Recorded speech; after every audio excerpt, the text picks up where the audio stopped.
Hello to all my fellow glorious Gaians out there. Thank you for joining me here at Guidance Through Gaia. I am Amber. I'll be your reader today.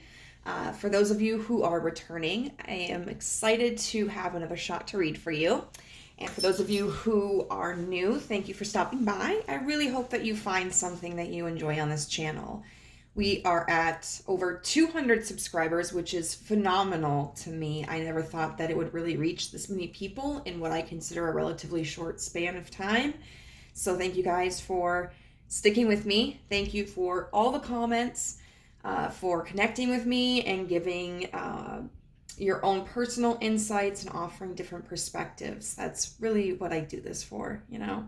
I think human connection is one of the most beautiful things that we can have. If you are new here, if you find something that you like, I really would appreciate it if you could like the video and subscribe and hit that notification bell to be alerted as to whenever I upload a new video. I also have opened up for private readings. My rates are listed in the community tab when you go to like the profile page of this channel. Otherwise, you can email me at guidancethroughgaia@gmail.com, which is also linked in the description down below in case you forget, to check out those personal readings and set up a booking with me. I'm really excited to have the opportunity to do that. So today what we are going to be looking at is a reading about how would they be as a parent. This can be for people who already have children, or who want to have children, who are expecting a child, who are with a partner or not with a partner, but maybe have somebody in mind, or just kind of who maybe they don't have anybody in mind, but are curious about somebody who may potentially come into their life. I hope these are all positive readings, but if they aren't, it can be just kind of an indication to be a little careful with whomever you get involved with. And what we're going to be doing is we're going to be looking at a basic profile of who this person in question is. And then we will be looking through tarot at how they would present themselves in a family unit, how they would treat you in that family unit, how they would treat a child that was biologically theirs in that family unit, and how they would treat a child that was biologically not theirs in that family unit. And because, you know, I mean, I think there are so many factors, and it's not just about like how are they going to treat a kid, but also are there going to be any differences between a child that they may have helped create and a child that they may not have helped create. Children are also really observant, and how they project themselves, like how the parent projects themselves in a connection and how they treat their romantic partner is really going to influence any children in that connection. So I think it's very important to cover all of the bases, and through looking at those separate categories, we may be able to see if they have any strengths or weaknesses as a parent, if everything is kind of imbalanced, like maybe the connection seems like it'd be more negative, we can look at their strengths individually. If it seems like it's overwhelmingly positive, we can also take a peek at their weaknesses. And then we're just going to check out some oracle cards to get some advice. So we have 3 piles here today. We have pile 1, and we have a charm that is a dual set of keys. We have pile number 2 with a crystal ball. And we have pile number 3 with a ship anchor. So go ahead and take a moment. If you need to figure out if there's one that resonates most with you, you're free to watch all piles, no piles, one pile halfway through, and then decide, this isn't the one for me, and then choose a different one, whatever calls to your heart. And I'll see you there. Bye. Hey there, group 1. If you chose these sets of keys, then this is going to be a reading for you.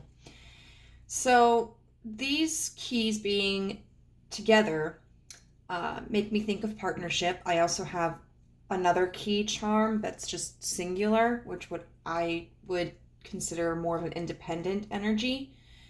But it makes me think of something like, doing this together.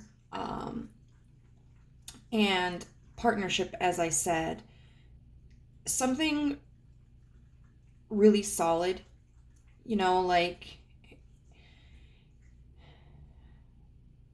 when two people are together, and if they're in more of like a traditional connection, because I do understand that there are all types of connections out there, casual connections, poly connections, and I suppose this could apply to even like poly connections. And even when it's not romantic, but like friendships and stuff, when you are in a connection and you go from living separately to living together, or if you are like, you enter into a business together, that elevates the connection to a higher level. There's more commitment, there's a sense of responsibility, then there's also a level of trust. You don't give the keys of your home to someone that you don't trust, right?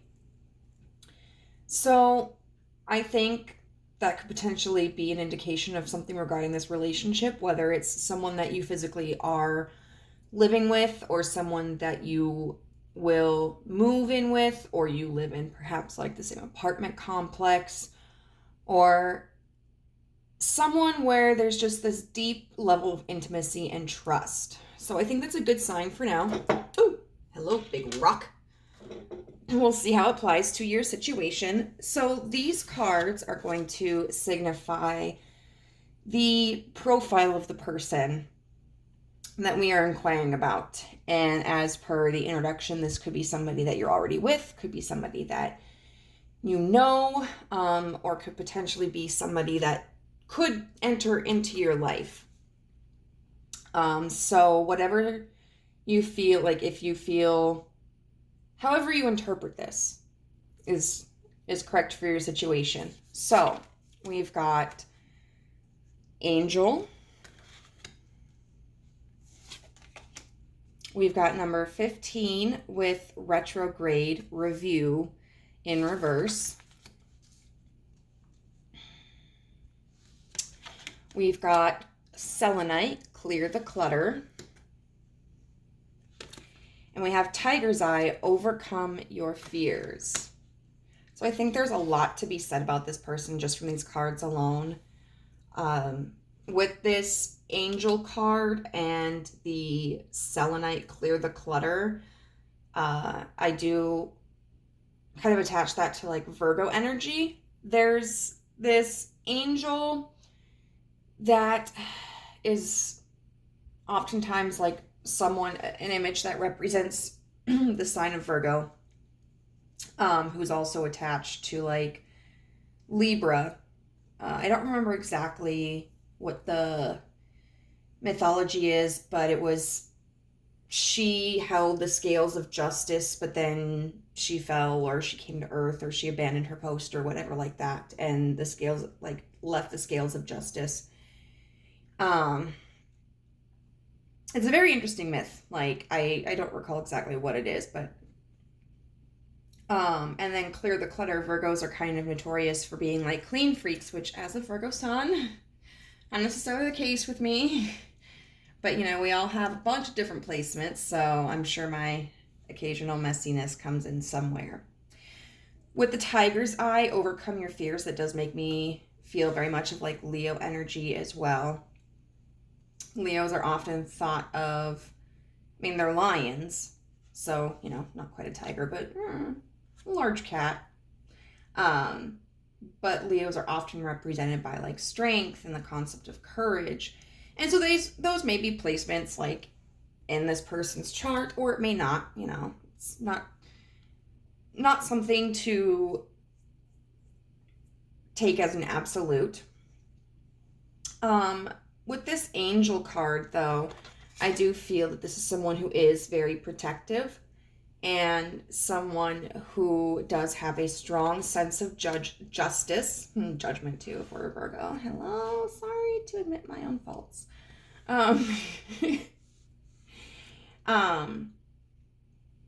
You know, with this being a stone angel, this person might be a little bit rigid.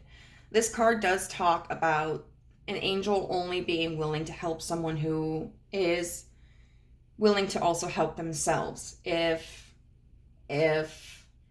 such a person is kind of uncommitted to their own improvement, then the angel just kind of leaves them to their devices. So I think this is somebody who can be very generous, but isn't somebody who is willing to be taken advantage of. They may struggle with like black and white tendencies, all or nothing, and they could potentially be sometimes critical. I do feel that this is somebody who doesn't necessarily understand that about themselves, though. That sometimes their expectations may be unrealistic. But at the same time, I do feel that this is somebody who is very kind-hearted. I don't think this is somebody who's like putting down the band hammer, and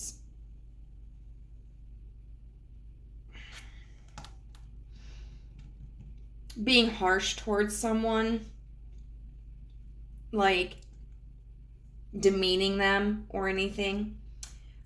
With this clear the clutter, once again, I do think it could be somebody who is very neatly organized, potentially like in their physical world, but also like in their in the non-physical world.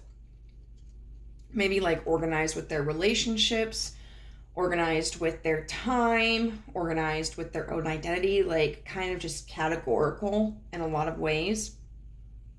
With this retrograde review in reverse, this may be somebody that you could potentially have a past with.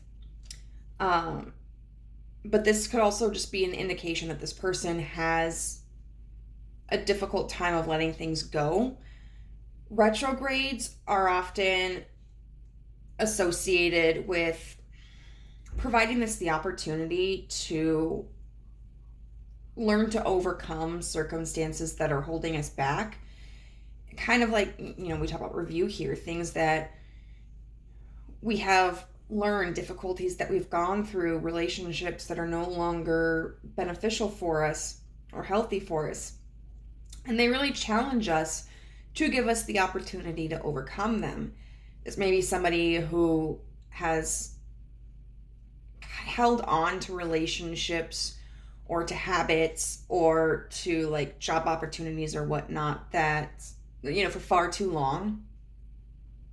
Maybe they just felt like it was, if they gave it a little bit more time, that the situation would improve. Or this may be somebody who thinks about the past a lot. So the selenite over here, clean the clutter, can also apply to them finally getting to a point where they're ready to let go of some of that past. They may be in the process of trying to figure out what is beneficial to them, what serves them, what is healthy for them in their life, you know, from the past that can come with them into the present and the future.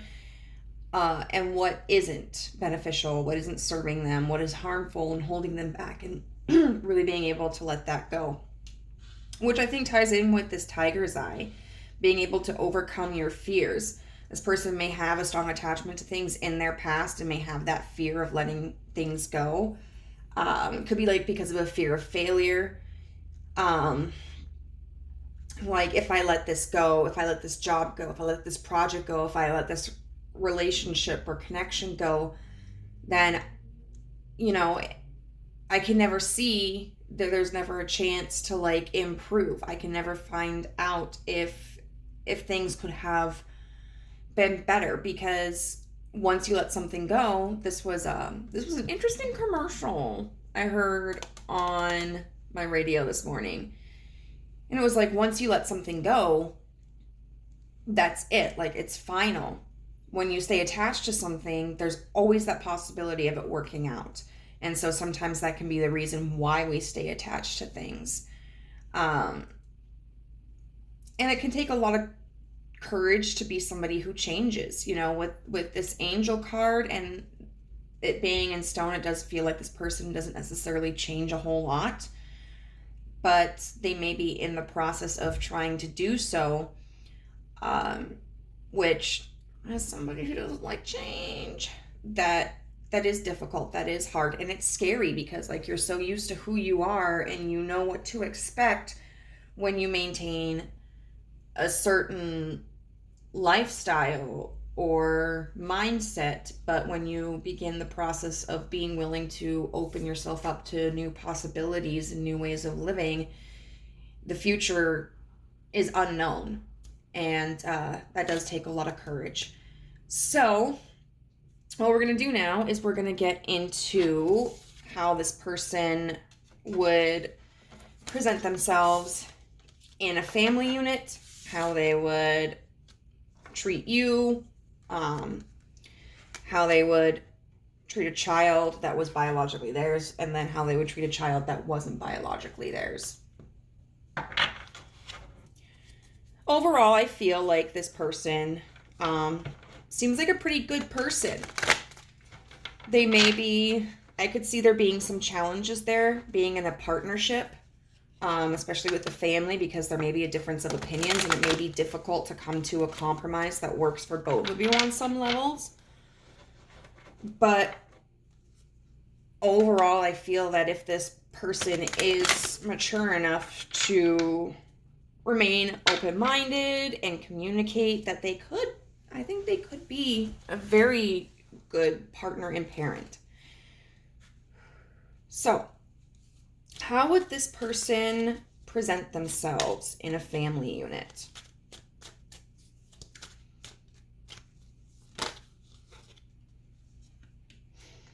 The Chariot. Okay. That does very much give me my way or the highway. The Chariot is all about moving in a direction that is best for us. So I definitely think this person would present themselves as the leader of the family, which isn't a bad thing. Some relationships and some families work on a more like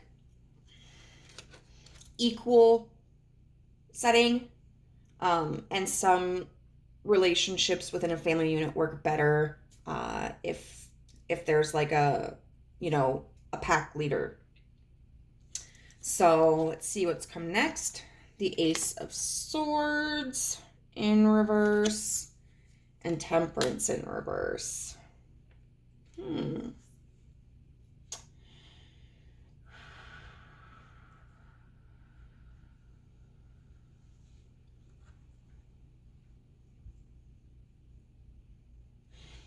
This is definitely a difficult energy.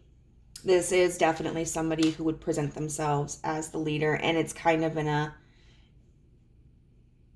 appears like an absolute way. The Ace of Swords, upright would talk about revealing truths and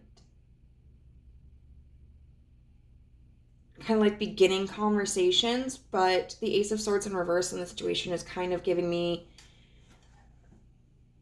the energy of like holding back, not necessarily in a deceptive way. If it were deceptive, it'd be the Seven of Swords, but more so of like, the kind of person who's like, I don't have to explain myself. Like, I'm going to do what I want to do, or this is just the way that it is. This person may also kind of feel like they don't know what to do. So they may kind of be just operating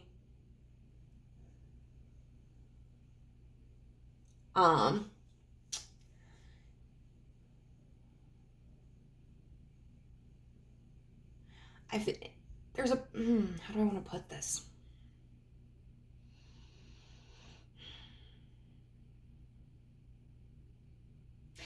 Kind of like when a person has a kid, like their first child, and you hear about them being like, I have no idea what the hell I'm doing. I'm just trying anything to see if it works. So it could also be kind of that energy. And then with this Temperance in reverse, Temperance is all about balance.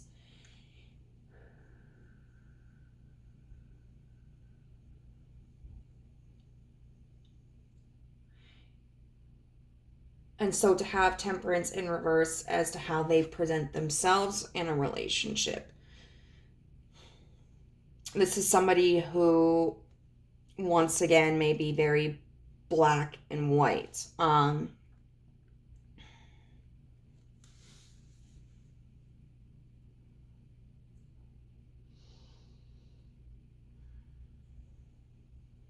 Somebody who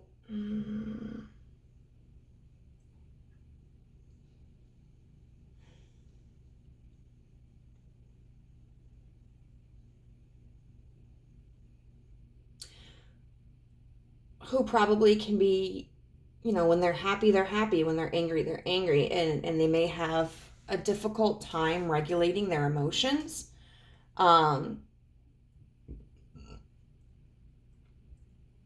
They may be somebody who goes all out.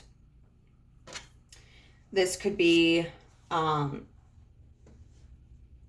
seen in a positive way, such as like they, may spoil the kids and just love on them a whole bunch, constantly spending time with them and buying them new things and taking them out.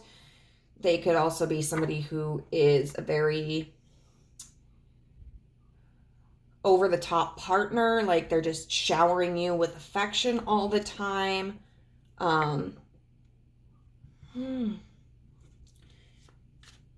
Let's see. And you know what? We're gonna, I don't know if I want to get clarifiers for this yet, because I think we may be able to find out more information as we go down the line. So next we're going to look at how they would treat you in a family unit.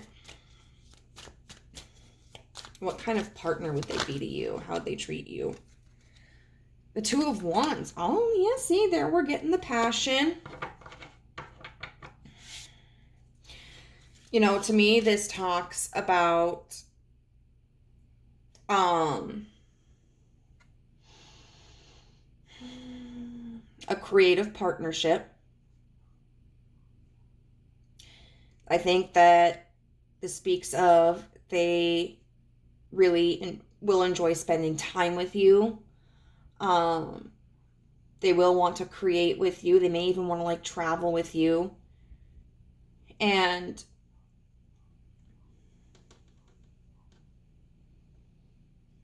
I do consider this Two of Wands in this situation as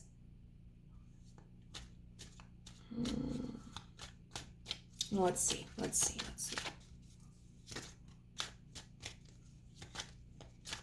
Someone who considers you a partner, oh, wow. So we've got the Ten of Pentacles. Oh my God, I'm not taking all of those. But I want to. The Ten of Cups. Okay, you know what? Whatever. Let's just do it. Let's do it.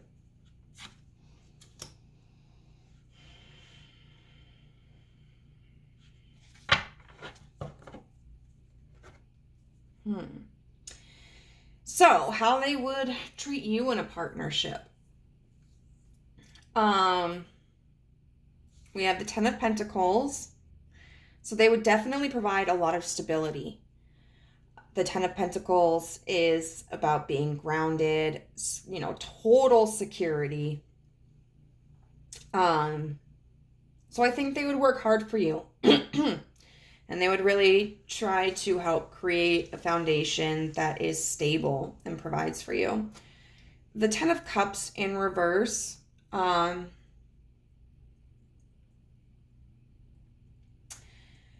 kind of feel like this person may not always be the most emotionally expressive. I feel like they probably will have a lot of very deep feelings for you, but they may not always know how to express them or feel that it's important to express them. This may be somebody who sees practical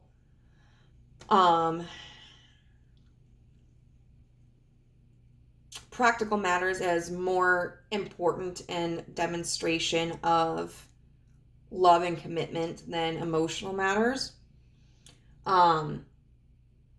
The Seven of Wands in reverse, Seven of Wands talks about battles, and so I feel like this person isn't going to be very combative. They may okay. They may they may try to act like the one who's in control. If, kind of acting like there's with this Chariot, like there's this kind of hierarchy and, this certain dynamic, but they may fold to you. And at times it may be something that's kind of endearing and cute. At other times it may be because they just want to avoid a fight or whatnot. But I definitely think that they're going to assume that you guys are kind of on the same page about things. But if you counter them and go like, hey, wait a minute, like, I don't agree with this, or I think there may be a different solution, I think that they will be very quick to cooperate with you. The Page of Swords is somebody who I do think is going to prioritize communication with you. And I think with it being the Page of Swords, there's somebody who is always going to be uplifting towards you.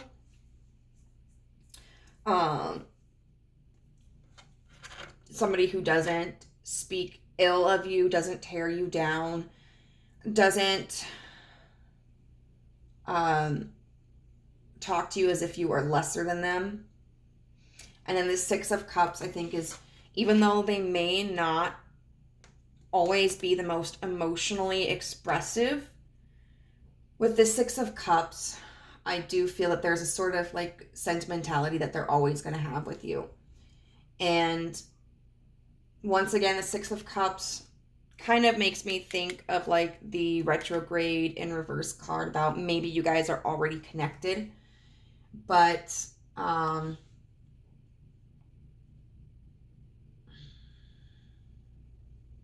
the fact that it's about the past, So if there are things that you've done together in the past, they are going to really cherish them. If they may open up more as well with you about other things in their past that may not have included you. And I think really they're going to understand like what you value sentimentally. And, for instance, like if you have a grandmother that passed away, for example, and you've had a conversation about like missing them or something like that, just kind of off the cuff or whatever, they may do something special for you to like kind of commemorate your grandmother. Like, I don't know, say that you have we don't even use them anymore, so I don't really know what they're called. I forgot. Oh my god.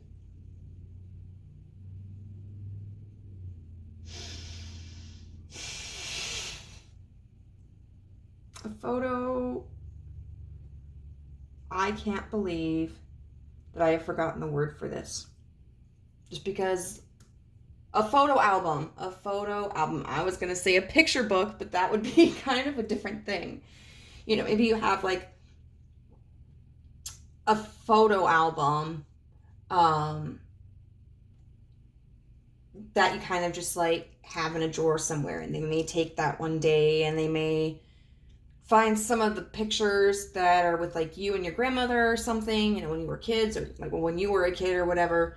And like, I don't know, like, you know, those picture frames that are electronic and they have like different, they can cycle through different pictures. Like maybe they'll do something like that, you know, like that kind of thing where it's practical, but it's also like they know you have an emotional connection to it.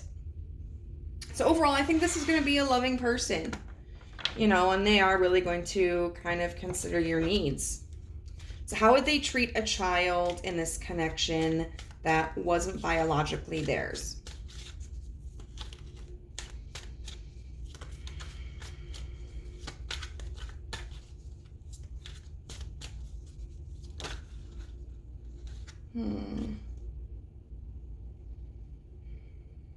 The Queen of Pentacles in reverse. Okay.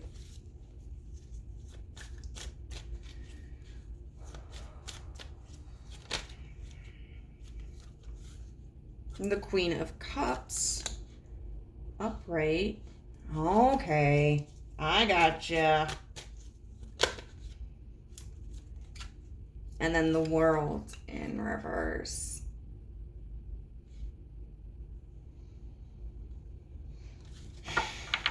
I was kind of worried about this Queen of Pentacles in reverse at first, but I think so.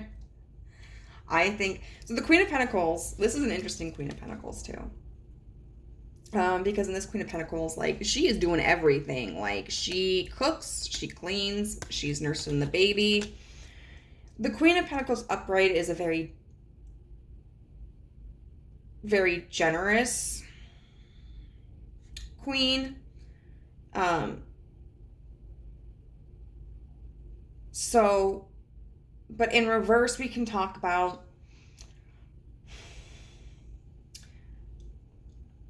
someone who is maybe more careless with their spending, because the Queen of Pentacles is certainly generous, but she's also practical. Like, oh, excuse me. Like, she'll give stuff, you know, people something. She'll be a provider, but like, she won't extend beyond her means. Now, it could also be that this person might be a little financially stingy. They might not buy like all the biggest toys, or all of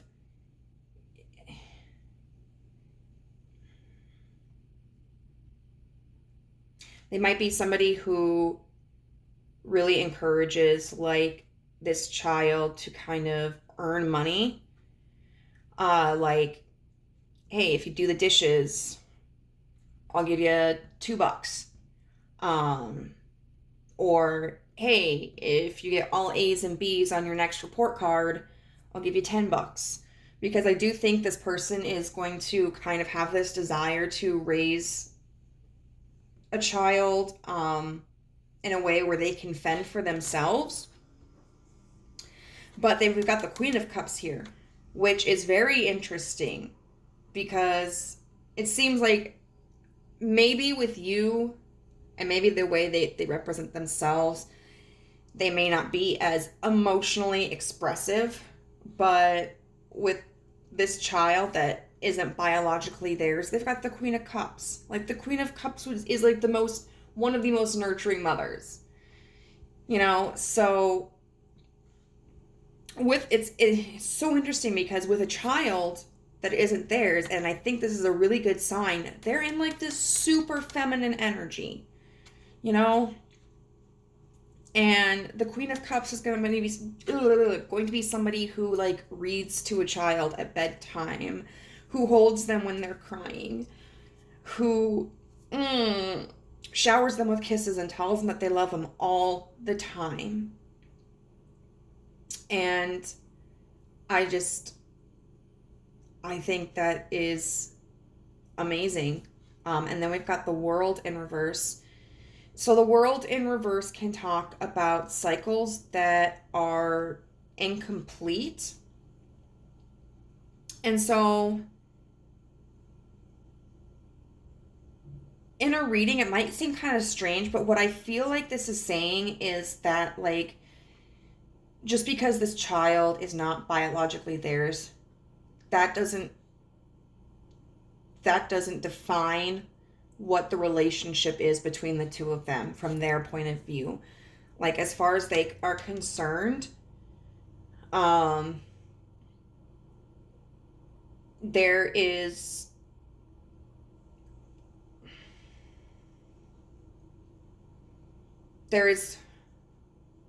oh god, I had like a thought. You ever have like those thoughts where you get this feeling but you don't know how to define it? So that isn't really a thought.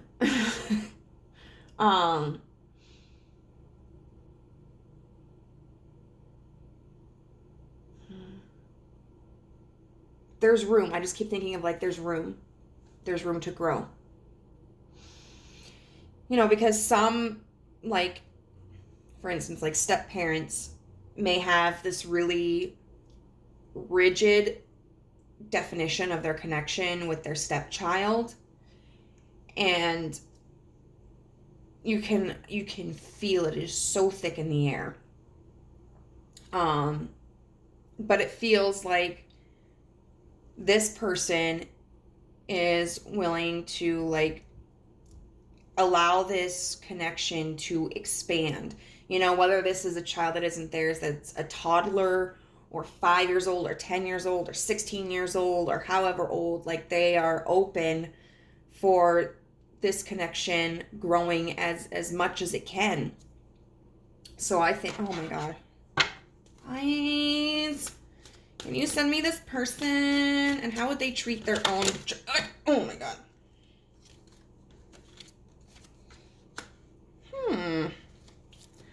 Got the Four of Cups here.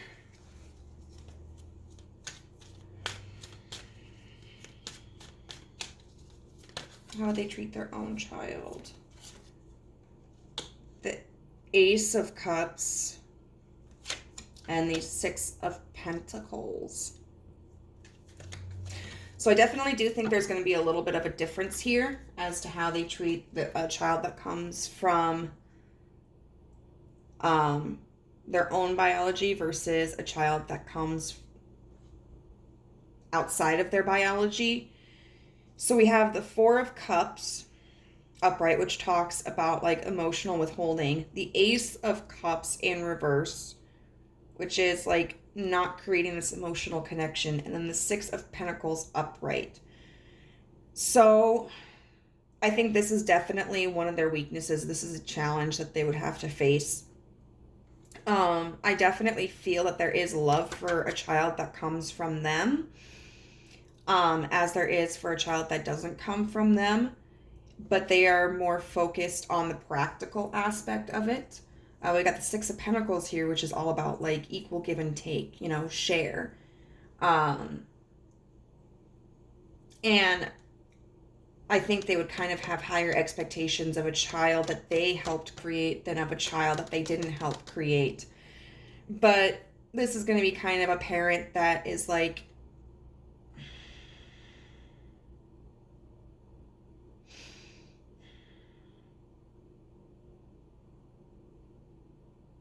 a little more strict with their own child. I mean, they want to share with them. And so I think this is somebody who, you know, I mean, they would definitely make spending time with them a priority, but they're going to have higher expectations. You know, it's going to be like, you give what you get.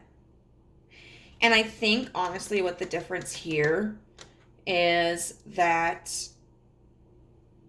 I think that they have kind of this assumption that a child that they helped create is going to just know that it loves them. So I think that's why they hold back. They're not really considering like that a child, even of their biology, is going to need that reassurance and those, you know, those actions and everything. But they overcompensate with the child that isn't theirs, because I feel like they want to reassure that child that, like, hey, you know, you're worthy to me, and I value you, and I love you. And so I definitely see a lot of strengths here as a partner, like, you know, and as a person, like, in a connection, in a family unit. I think that even if they kind of portray themselves to be a little bit more rigid, that they definitely will take your perspectives into consideration and probably bend to your will. There's very clear amounts of love here, but like, and they're going to try to make sure that everybody is taken care of. But the weakness, I think, kind of here is that they're not as expressive potentially to you or to a child that they would have created, under the assumption that, like, well, just taking the value of words and actions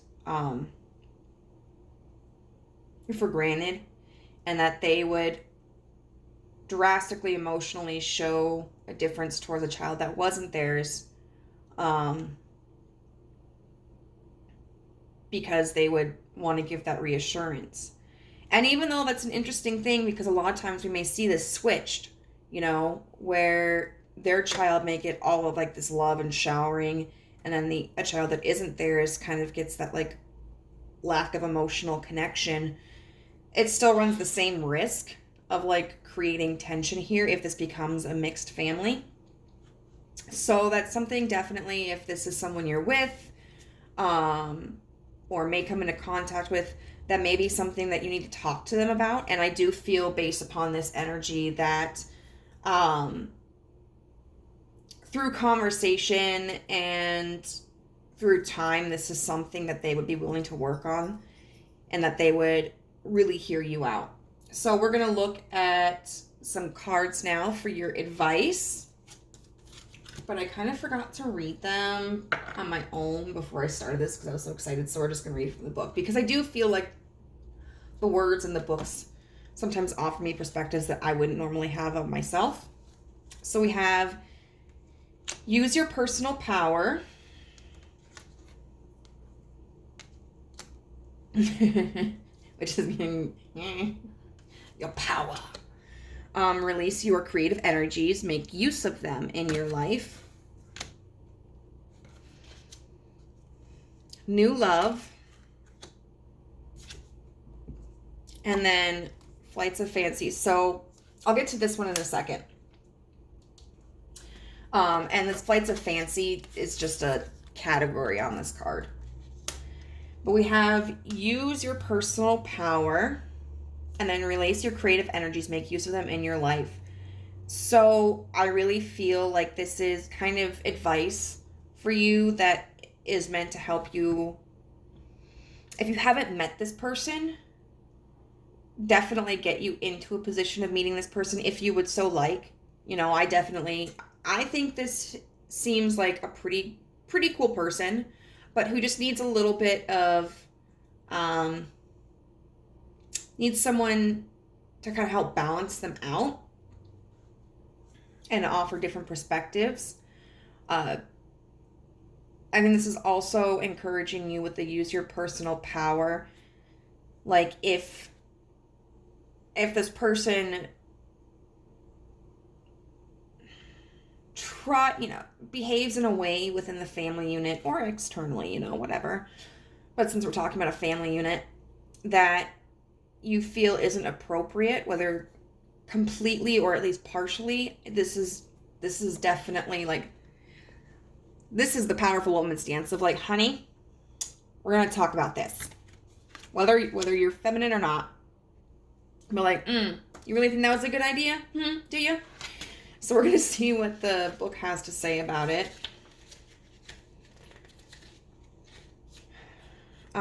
You are so much more powerful than you realize, but hey, that's normal. Humans often think that they are victims of their circumstances, but that's just not true.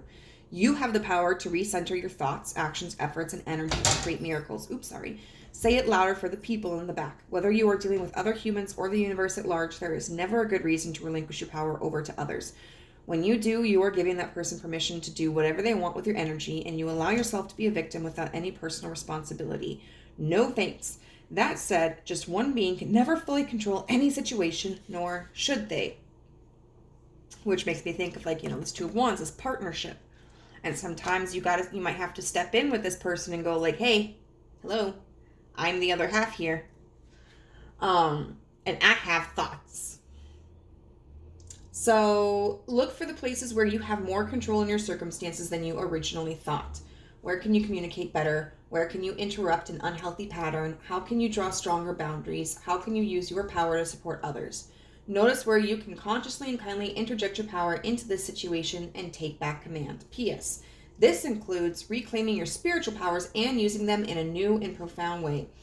Affirmation. I am a powerful being and I use my power fearlessly and responsibly. I see clearly where and how I am powerful and feel comfortable stepping forward to claim those moments with gratitude. And then I'm just going to jump over to this new loved one. So it might be that this is a new partner completely, or it might be that, like, this is a connection where things kind of take a turn in a way that wasn't expected. But, I like this eye right here. That just makes me think of, like, you're going to know. You're going to know. Like, look at this lady. She's like, I know the secret. You think I don't know? I know. Sorry. Good news, you hopeless romantic. Well, actually, you aren't so hopeless anymore. Your love life is about to blossom in ways that you have been praying for.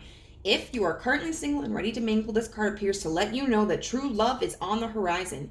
Your angels and the angels of your soulmate, which is interesting because I got an angel here, are priming conditions to arrange for your divinely orchestrated meeting. Think of it like getting set up on a blind date by your best friends, who happen to be omnipotent beings. Your guides simply ask that you keep an open mind. You will recognize your sweetie instantly by the familiar feeling and the sense that you have known them from somewhere before.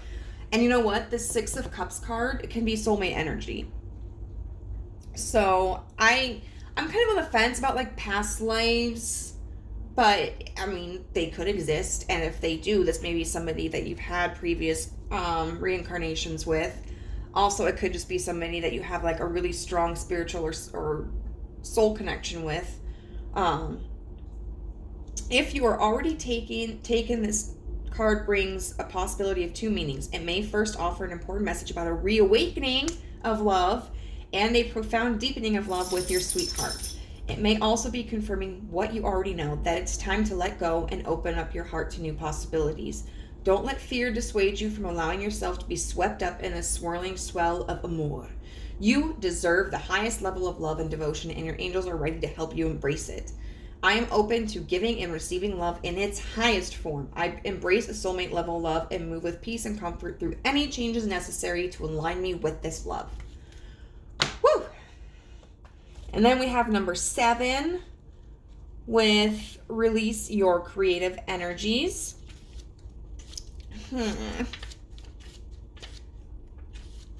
Make use of them in your life. So, there is a magical flow of creativity in all of us. It is unique and feels different for each individual. How those energies express themselves varies from person to person and from situation to situation. As children, we simply surrender ourselves to these creative energies and feel the joy they bring us. But they also bring inner peace, balance, and concentration, helping us to forget about time and to be in the moment. I think that's really important too. Like, if you're somebody who is waiting for this family to develop, whether you're in a relationship or you're interested in somebody or you don't know anybody yet, it may be that the universe is just kind of encouraging you, like, focus on your creative energies as well.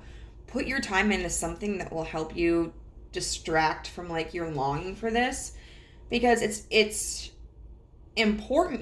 Things that we want are important, and it's reasonable and valuable to want them. But, what is it? A watched pot never boils. And it can really just prolong the wait, or at least appear to prolong the wait and cause frustrations within us. So definitely put yourself into something creative or whatever you like to do to occupy your mind. Remember your childhood and the games you used to play.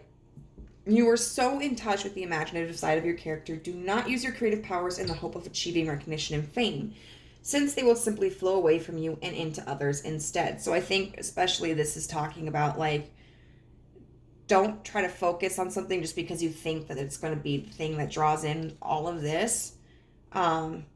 Because really what's going to draw in all of this is you being true to yourself and pursuing the projects or the experiences that you want to. The reason you have drawn this card is to help you release your creativity and to use these energies for yourself. Repressing them will only lead to their gathering and manifesting as blockages in your energy system, making you feel at odds with the world and discontent. Creative energies need to flow, so give them room to do so and make the most of them. Dance, paint, sing.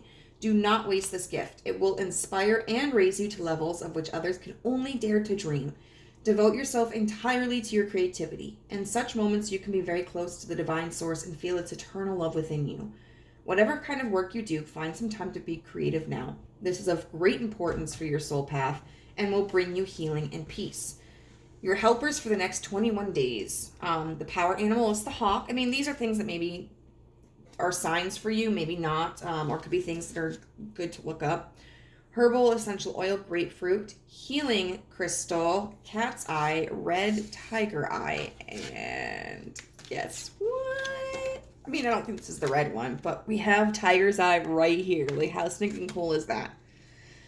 So maybe, I don't know, maybe you want to research hawks or implement grapefruits in some way, or I don't know, buy or kind of meditate upon cat's eye, and then the number is 7.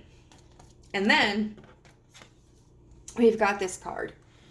In Harry Potter and the Prisoner of Azkaban, the concept of animagi is introduced. Animagi are wizards who have learned to turn themselves into an animal at will. What animal form the wizard can turn into cannot be chosen, but depends on what kind of person they are. Sirius Black turns into a great black dog. Professor McGonagall turns into a cat. Peter Pettigrew turns into a rat. And I think if you have any concern about, like, how am I going to know? Or if you're afraid of, like, picking the wrong partner, just remember, like, people show who they are eventually, you know, and there are signs and there are indicators of what kind of person they are. So I think the universe is just kind of encouraging you not to worry too much, you know, just trust your gut. And if there's something really off about someone, don't ignore it.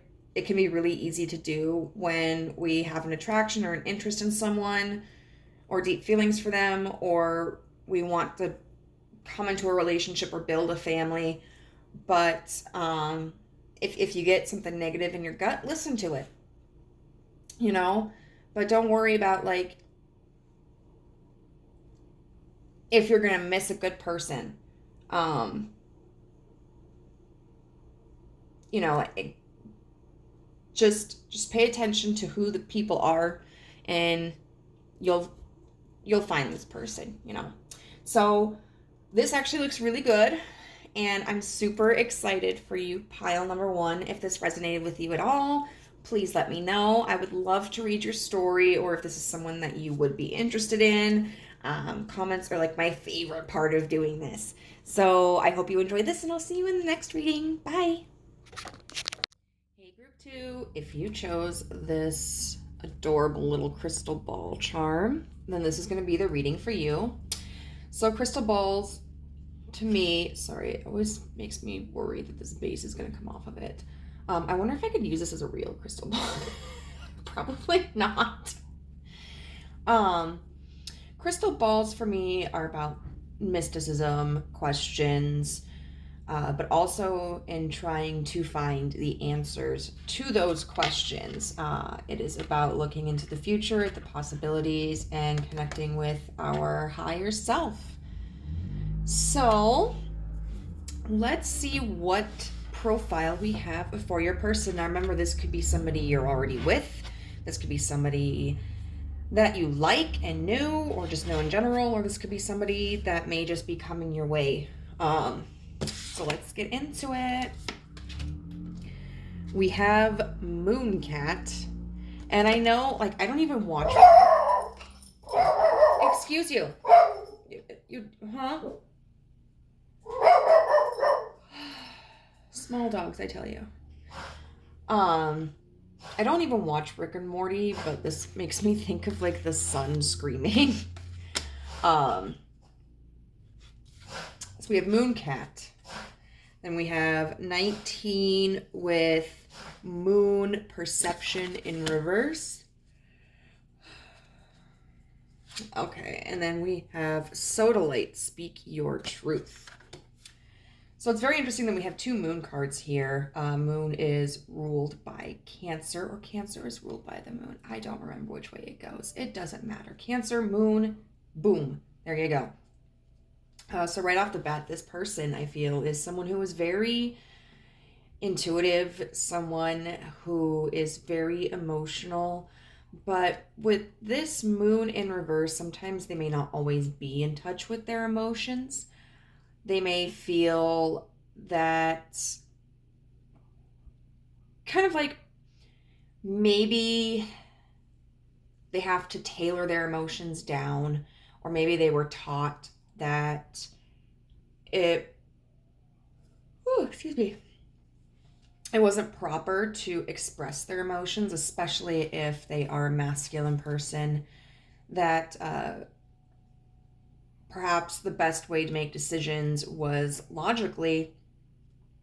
And this can, I think, kind of create confusion for them, because when you're not honest with yourself, it's hard to live honestly or to be honest with others. And it's not to say that this person is a dishonest person, but they may not always understand exactly what they're feeling or why they're feeling it.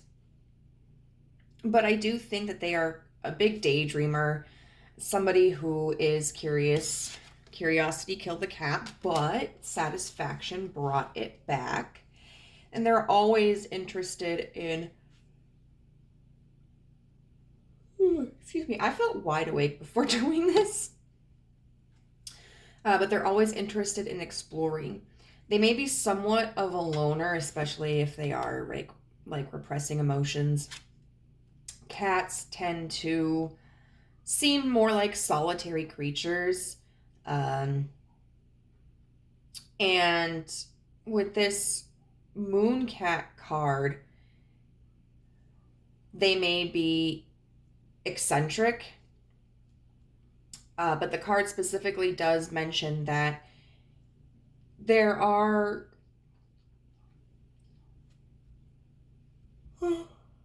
reasons for their behaviors. Oh my goodness.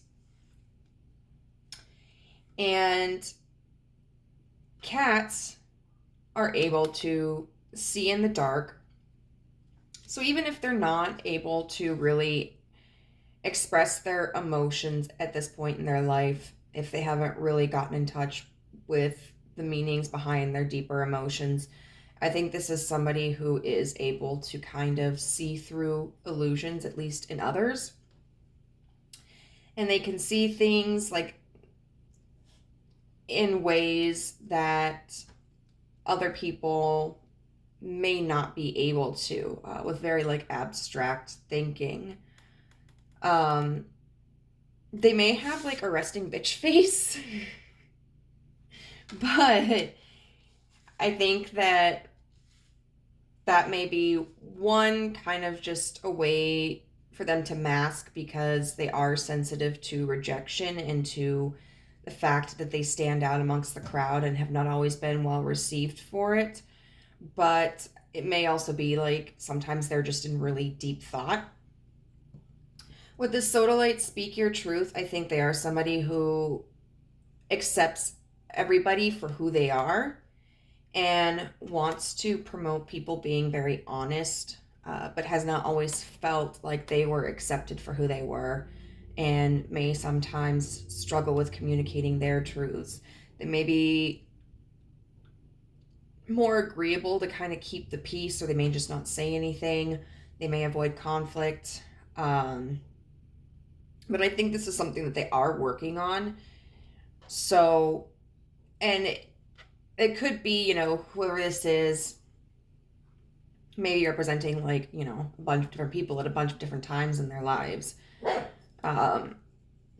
So some of y'all's moon cats could... What is that? You sound like a weird turkey. You know, some may have by now, or by the time that you meet them, if you haven't already met them, kind of learn... Hey, can we chill? Can we chill? I swear. Shh. Keep the peace. Keep the peace. I'm sorry, guys. Shh. Hey, you want to come here? You want to come here?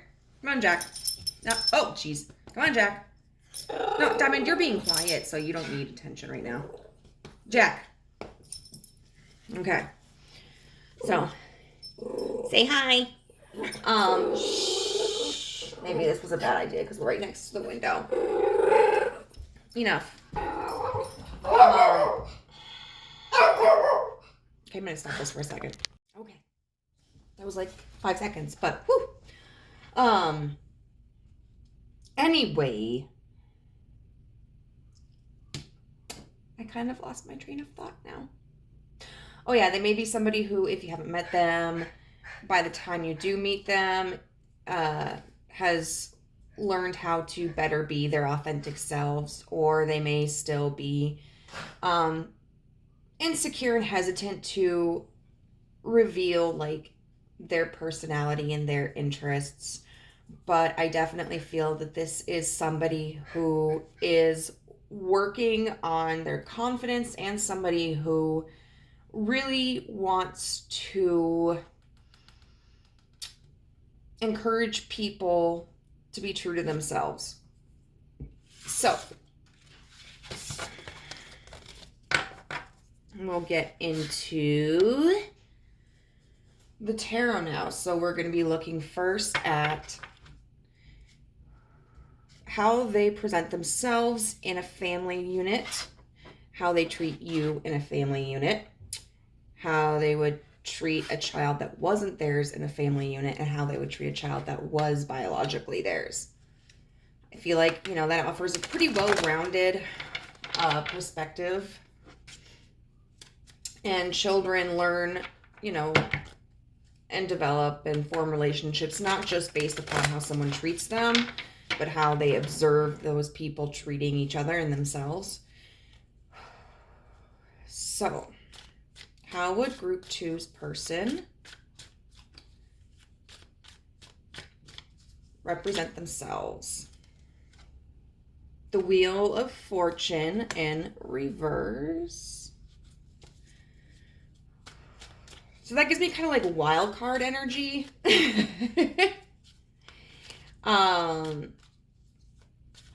You know, this idea that nothing is by chance. We create our own realities. The Wheel of Fortune upright can talk about things like fate. The King of Cups. Okay.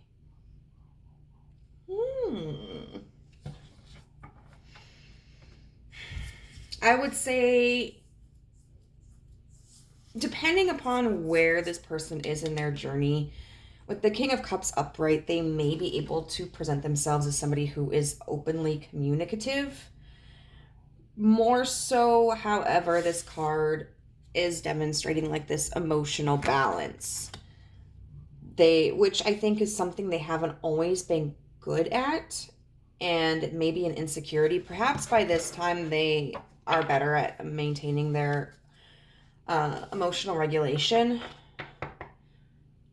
But it could be that this is a mask. It just, I think, depends on where this person is at in their healing journey. All right, how would they present themselves in a family unit?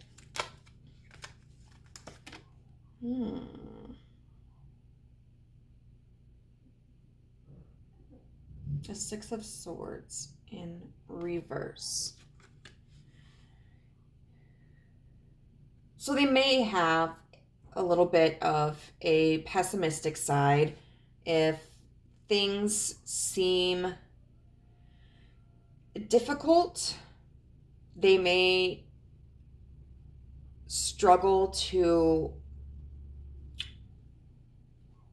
express positivity in that.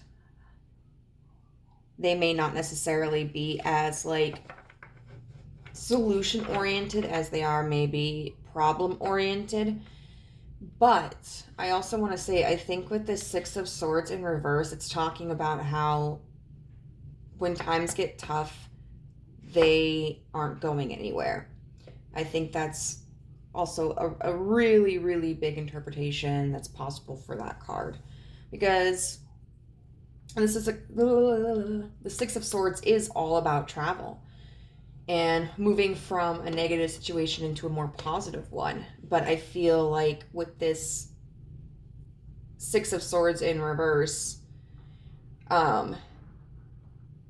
this person is really going to present themselves as somebody who's going to be reliable and dependable and be there even when times get tough. And you know, if we're doing this, we're doing it together, which is awesome. Like, even if they may not have the most positive outlook about something, they still have kind of like this spirit of camaraderie. Like, we're family. And family sticks together.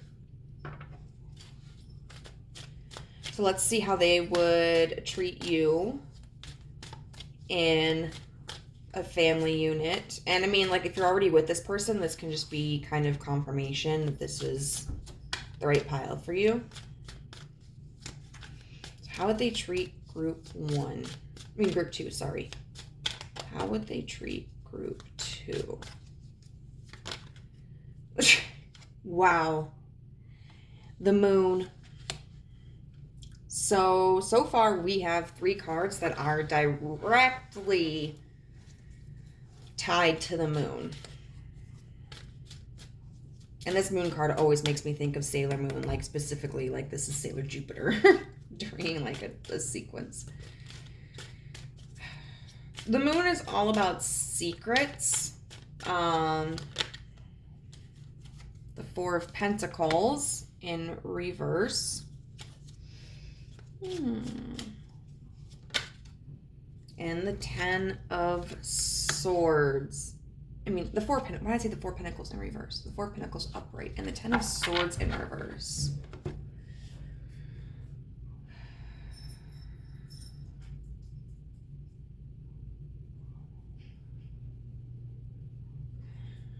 I really feel like, hey.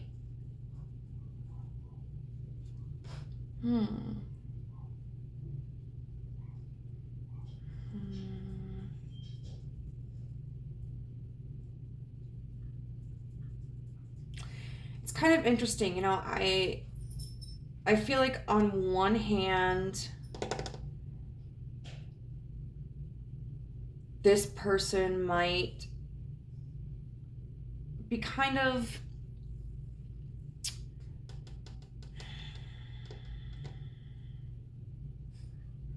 elusive, like emotionally. We've got the moon here, which talks about like illusions and secrets. The Four of Pentacles, which is all about withholding. And then the Ten of Swords in reverse, which can talk about unburdening mental energy, but it can also be like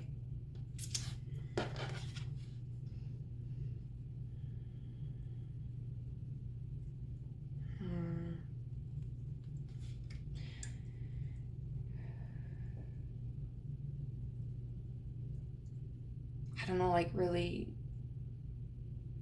emotional collapse. or mental collapse, excuse me. And this is an interesting Ten of Swords. You know, we've got these swords that are in her back that have these skulls on them and these different symbols. And then she's crossed her heart and she's crying, but like, even though her eyes are closed, her third eye is open and sees kind of like the truth. But in reverse, it would be like that wouldn't really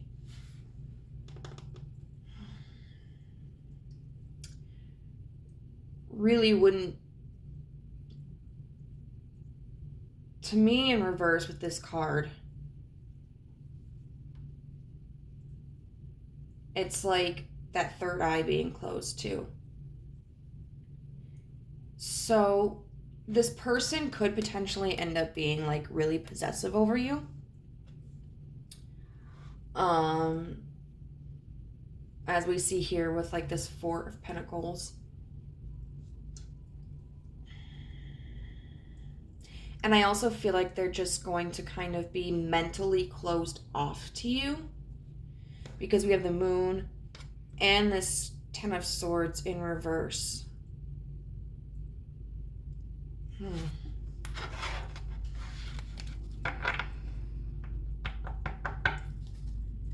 Okay. So we're going to see now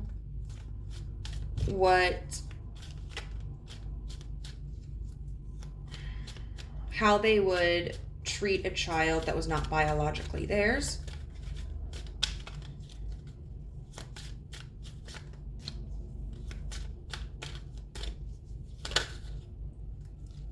The Knight of Wands.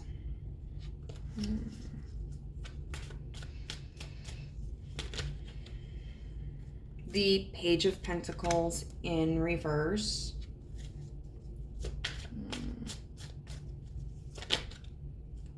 And the Sun. So I get overall kind of like to an extent, a positive vibe off of this. You know, we've got the Knight of Wands, which is like creative and fun and passionate. And we've got the Sun here. So this to me is signifying that with a child that wasn't biologically theirs, it'd be their buddy, you know? They would go out, they have fun, they'd be laughing all the time, they'd be cheerful. But with this Page of Pentacles in reverse, I just don't feel like this person is going to instill any practical values in this child. Like they may be the kind of person who, if you ask, you know, your child that's, you know, but maybe it's biologically yours, but maybe it's not. But like, if you had this child before you were with this person, because, you know, things like adoption or fostering or whatever, or like taking care of, okay, there are other scenarios, but this child began under your guardianship and this person is like new, wasn't there from the very beginning. I feel like if you look at them and you're like, hey, child of mine, I want you to do the dishes and do your homework before dinner tonight, and then I'll let you watch some TV afterwards. I feel like this person may be the type of parent who would just be like, you know, we can skimp on it. Like, let's just go have fun.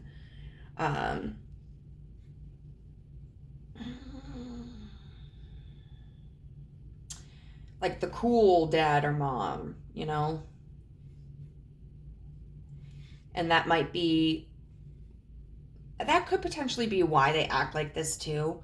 Wanting to be accepted by a child that isn't biologically theirs, that isn't related to them. Trying to bond with them over like leisure time and fun, but not knowing how to also develop like the sense of discipline, and establish that they are an authority figure. And if you have a child and there's, you know, this person comes in, I really feel like this is somebody you're going to kind of have to chase after and be like, I don't, you know, I told him, you know, my child that they needed to do homework and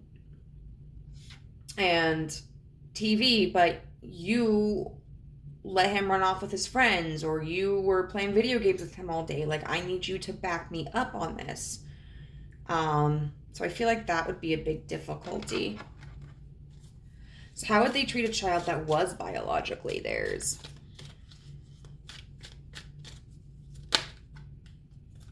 The Ace of Cups. Okay.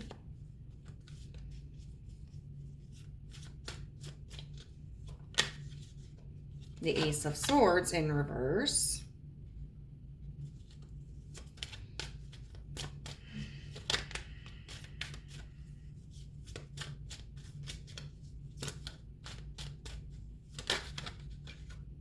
And Temperance in reverse. You might have the same issue if the two, like, you know, if they, I guess it doesn't technically have to be both of your biological child. It could be their biological child. Anyway, with a child that is biologically theirs, I feel like potentially there's going to be the same issue here.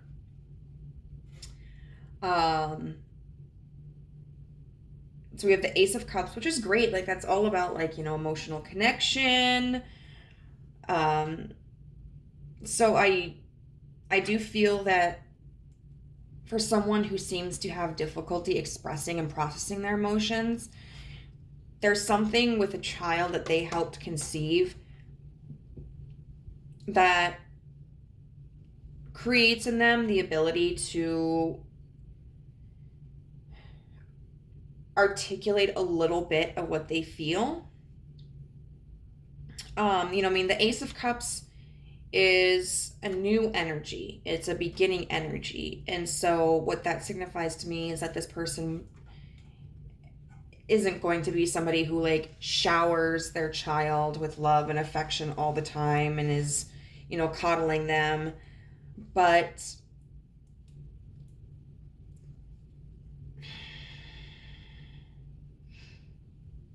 you know, it's like, I don't know, I guess it's kind of like the dad that never says I love you to his son, you know, but then, like, I don't know, they bond one night over a couple of beers and his dad's like, I love you, kid. You know, and, like, you never hear that. The Ace of Swords in reverse. The Ace of Swords is about communication and about truth, and knowledge.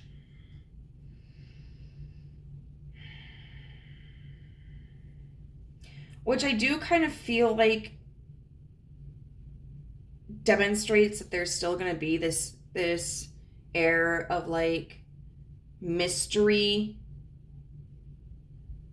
between the moon cat and a biological child of theirs. Like,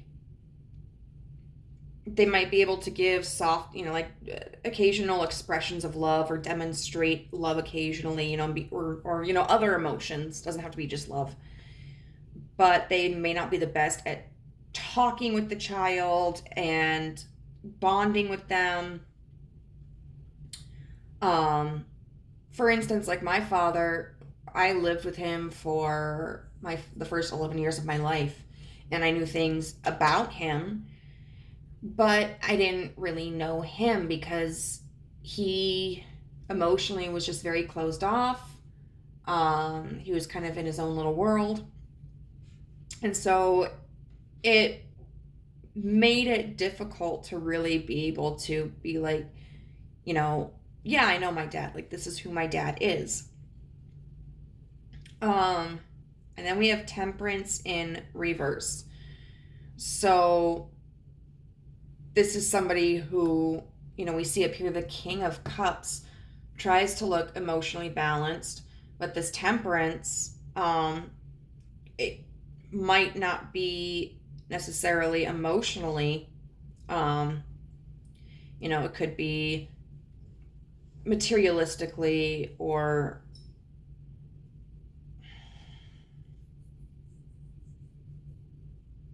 temperamentally. I'm not entirely sure, but there isn't a balance here. Mm. Mm-hmm. Yeah, there's kind of like an imbalance between them and their own child. And it could be, again, not really establishing an authority. It's almost like, I mean, I think this person,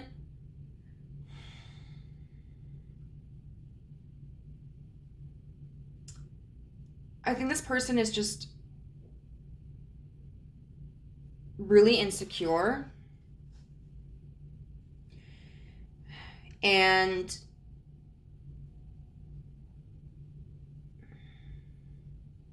because this is kind of more like Big Brother energy. Not like bad Big Brother, though. Not like Big Brother's watching you 1984, but like older brother kind of energy, you know, with how they would handle children. And then with them and with you, it's just kind of more mysterious. Like, I just don't feel like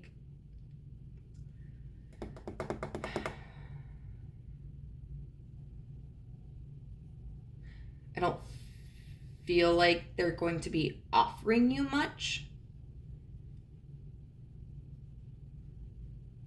And it's not for any lack of love for you. It's not for any lack of care for you. It's just, I feel this person has a lot of insecurities and deep wounds that they probably need to heal. And it looks like they have this image that they want to portray. They may be afraid of revealing intimate sides of themselves to you. So they kind of, I think, withhold themselves from you as a way to kind of control the narrative. And they may also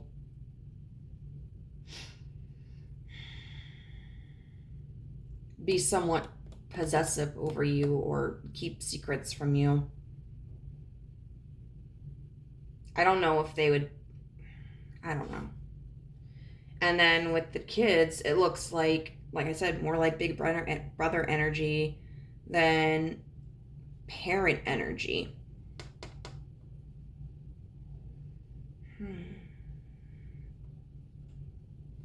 Okay, so because this is kind of a heavier one, and let me say this.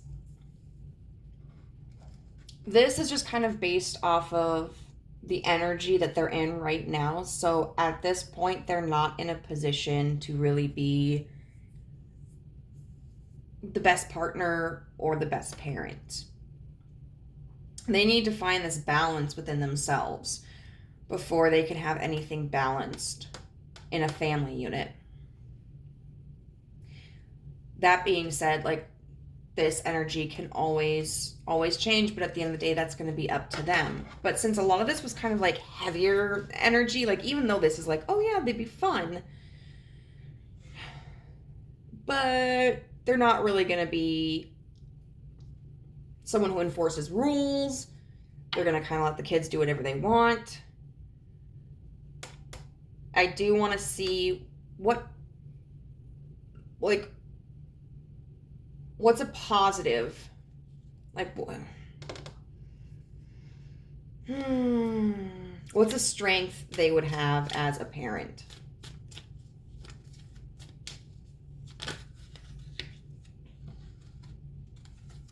The Two of Wands with the Hierophant.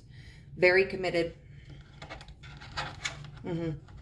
So if you thought that, like, for instance, any potential secret that they could be hiding from you was anything to do with cheating, absolutely not. No, it has nothing to do. They're not stepping out on you. They're not fooling around. And it looks like with this Six of Swords energy being in reverse about, like, hey, no matter what we're going through, we're stick together. I think that's very true. They're not going anywhere. Like, their family is their family. So they are very committed to a family unit. But they just need to grow up a little bit and find some more balance. in their life. So now we're going to get into some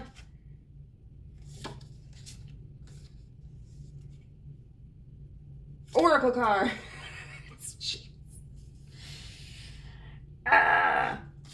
Okay, so number 1, we have relationships. It's not really a number, but like the first card that okay. 19, enter the temple of your truth and learn to value it. And then it's interesting, like the category of this card, which we'll get into in a little bit, is values and beliefs. And this relationships card specifically talks about observing your relationships and seeing who it is that you are surrounding yourself with, and are they reciprocating like love and compassion and care.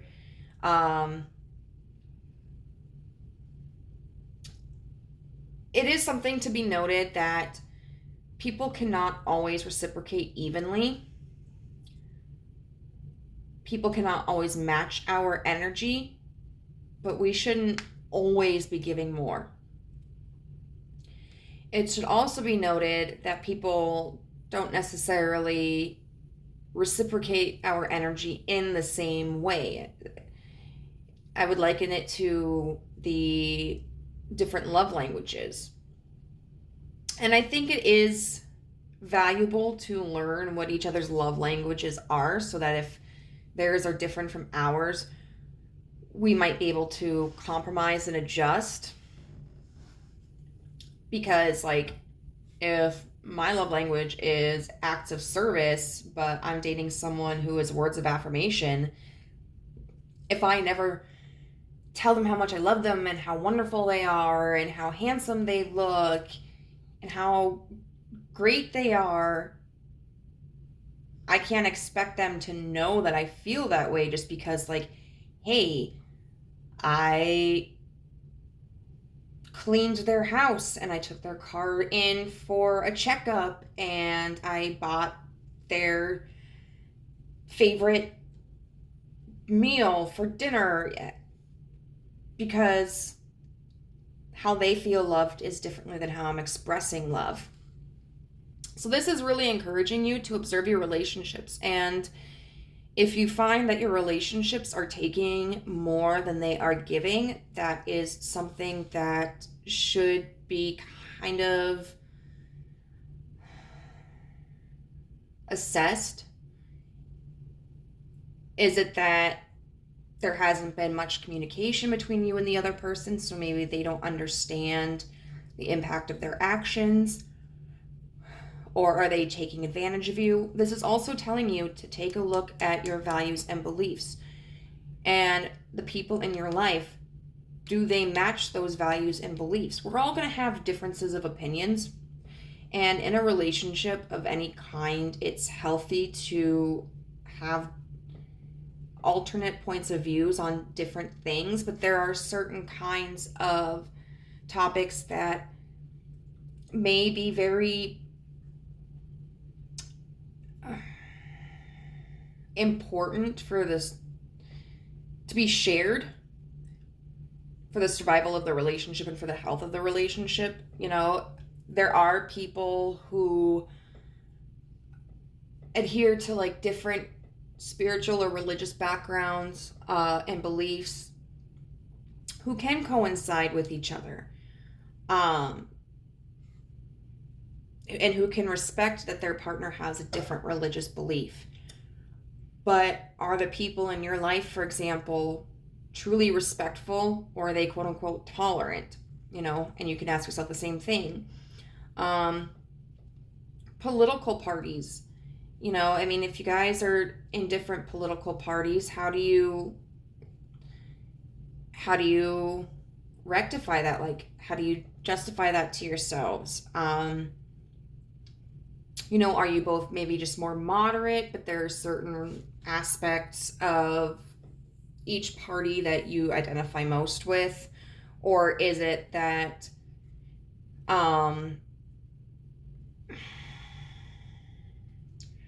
like the partner who may lean more left isn't against certain qualities that the person leaning more to the right would be, and vice versa?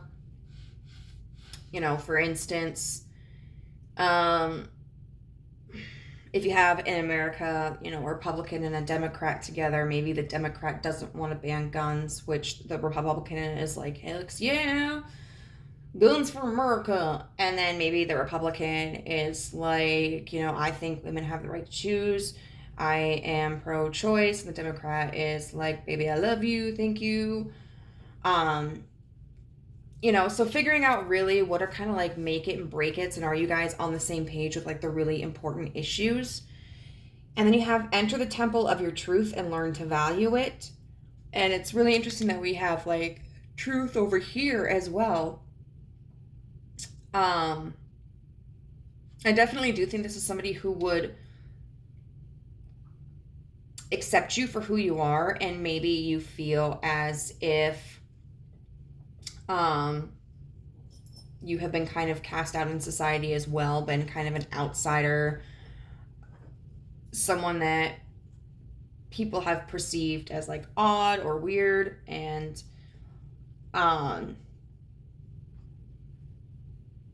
so I definitely think this is confirmation that like this person would accept you for who you are. But I also think that you need to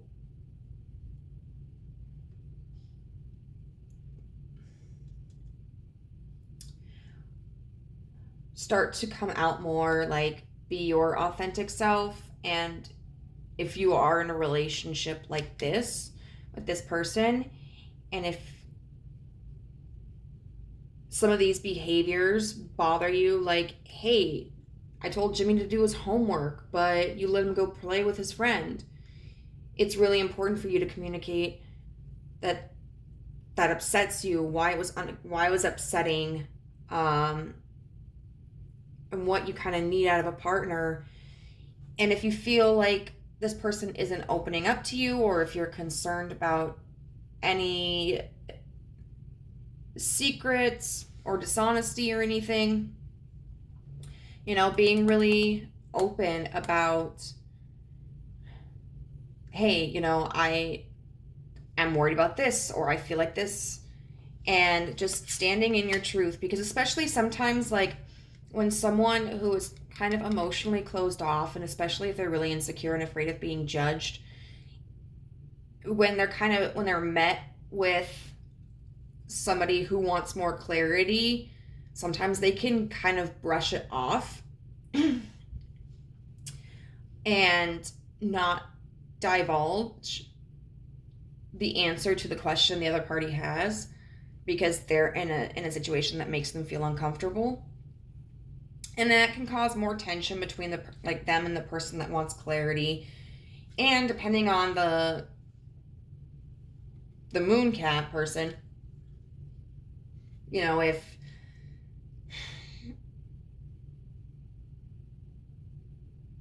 they're really insecure, or if they're really avoidant of a topic, whether it's something like super deceptive, or maybe it's just something they don't feel like sharing, they may kind of gaslight or deflect, which can cause insecurities in the other person as well, who just wanted some information. So it's really important for you to be able to find your voice and use it. And then here we have with values and beliefs, it says, the Weasleys are a big, warm, welcoming, mildly chaotic, but always loving and supportive family.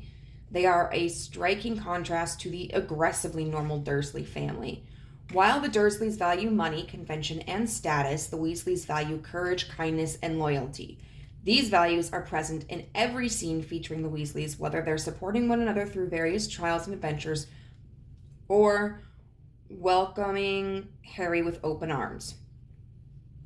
And then it says, think about your own family values, how they shaped you into the person you've become. So definitely keep in mind, like, you want to attract a partner that has the same values, like core values, as you do.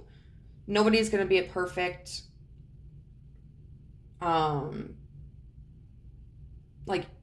intellectual copy of you, clone, but it's really important for you to decide what will make a relationship and what will break a relationship in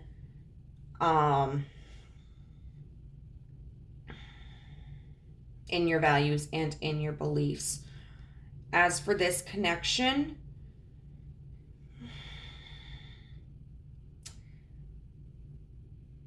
this is definitely a difficult one. And for the success of this to happen, it's going to take, I think, two things. One is you definitely voicing your truth and standing firm. Doesn't mean you can't compromise on some things, but definitely like making your intentions clear and making your needs clear and your expectations. But it's also going to greatly depend on the other person. Are they going to be able to heal their wounds enough to open up to you? Are they going to be able to be vulnerable with you? Are they going to be willing to learn how to apply discipline and authority to the children, as a parental figure, while still being able to maintain this like camaraderie and companionship? So this is definitely a handful. And I feel this one is just, it's kind of up to you what you feel like you can handle and what you want to put up with. But I wish you all the best of luck, and if this resonated, I would love to hear how it did. Let me know if this is somebody that like you maybe have had kind of experience with, or what you think. And I will see you in the next reading. Bye. Hello, group 3. So, I think this is a little bit further than what I normally have it. I don't know. It is almost 4 o'clock where I'm at in the morning. Why am I not sleeping? Because sometimes I cannot control myself and I just consume large amounts of caffeine. So here we are. But if you chose the ship anchor, then this reading is for you. So the ship anchor makes me certainly think of stability. Somebody who is grounded, a connection that is grounded, an opportunity that is grounded, but also of travel. So it's kind of like this really nice medium where there's room for adventure, but there is also room for rest and stability. So I am interested in seeing how that applies to your reading. So we are going to start with a brief profile of this person. Maybe somebody you are with, maybe somebody that you know, maybe somebody that could be potentially, I broke a nail. I'm not going to worry about it right now. I'm not going to worry about it. Could be somebody who is coming in. So let's get started. We have Healer here with 37, Descendant, and Invitation. And then Labradorite, See the Magic. This is definitely someone who I feel is very nurturing, especially with this Healer card. They may be somebody who is somewhat spiritual or religious. For whatever reason, this wheel in the background makes me think of that. And looking at this figure, I'm not entirely sure which culture this figure is representing, but this person may also be somebody who is connected to their ancestry, to their culture. They may practice traditional cultural activities and values that may otherwise be seen kind of as abnormal, quote unquote, in your area. They could be somebody who is also very much into physical fitness and a healthy diet.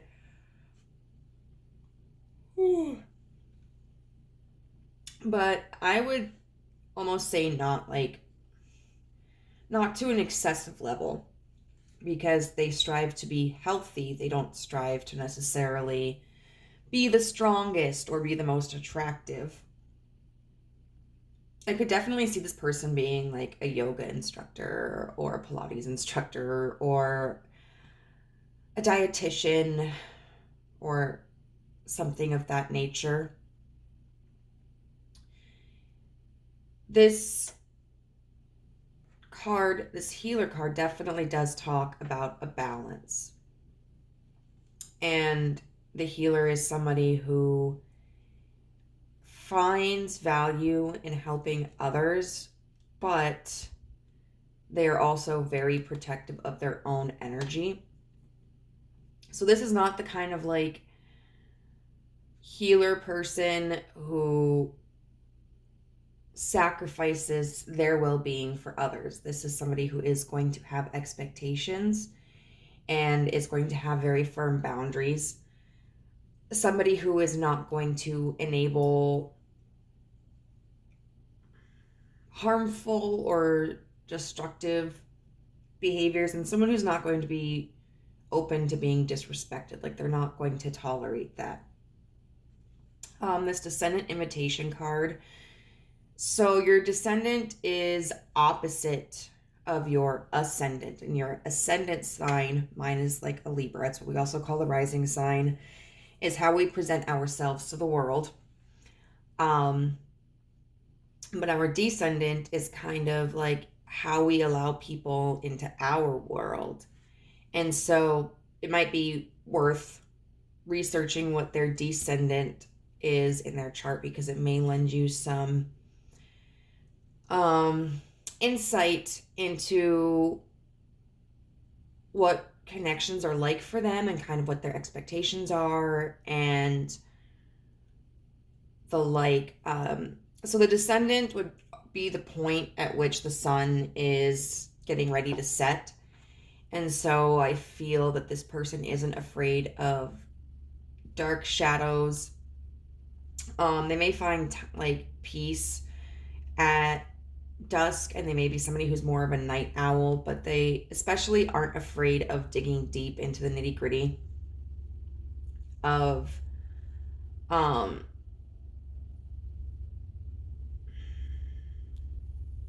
like the emotional and psyche side of life. And so I think this is a really good person to have like when you're struggling, because they're not going to shy away from your darker side, but they are going to expect you to work on it. With this labradorite, see the magic, they may literally be, this may tie to like their spirituality. And they may be somebody who believes in the concept of magic, but they may also just see kind of like wonder in everything around them. They may, even though I feel like this person is a pretty healthy and enlightened person, they still may tend to focus on external factors more than internal.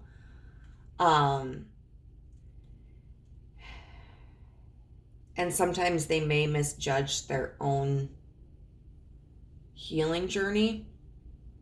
This labradorite makes me think of the globe. So this could be somebody who likes to travel, or somebody that you might meet through traveling.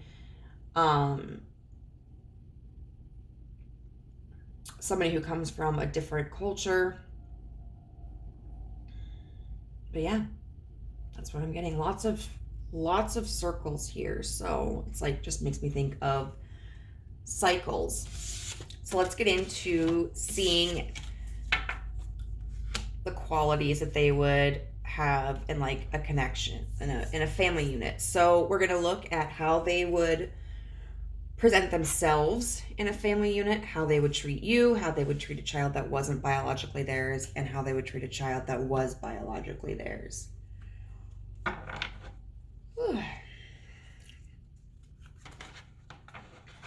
These have all been very different.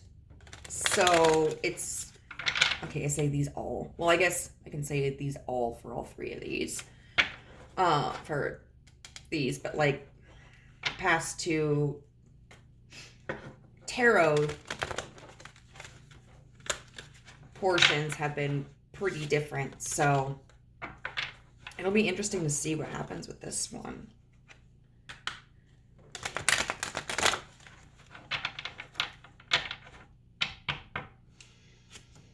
Okay. So how would this person present themselves in a family unit?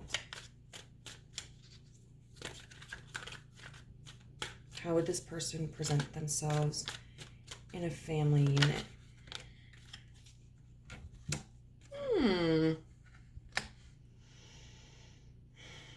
We have the Three of Swords, the Five of Pentacles in reverse,